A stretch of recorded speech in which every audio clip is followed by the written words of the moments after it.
பெயர் சொல்லுங்க. முருகானந்தங்க. எங்க இருந்து பேசுறீங்க? சரிங்கய்யா. நல்லூர்னு சொல்லிட்டு ஒரு ஊர்ல பேசுறீங்க.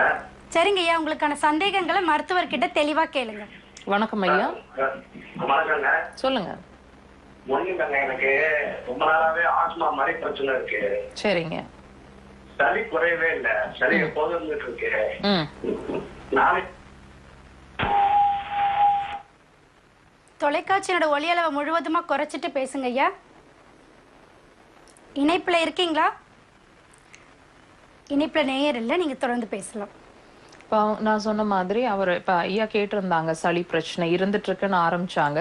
ஐயா, நான் ஏற்கனவே உங்களுக்கு சில சிம்டம்ஸ் எல்லாம் சொல்லியிருந்தேன் இல்லைங்களா? மலக்குடல் சார்ந்த பிரச்சனை உங்களுக்கு இருக்கான்றதை நம்ம சொல்லியிருந்தோம். ஸோ அதை வந்து நீங்க வாட்ச் பண்ணுங்க. அதை முதல்ல நம்மளோட மலக்குடல் சார்ந்த பிரச்சனையை ட்ரீட் பண்ணா மட்டும்தான் உங்களோட ஆஸ்துமா, அது எவ்வளவு வருஷ பிரச்சனை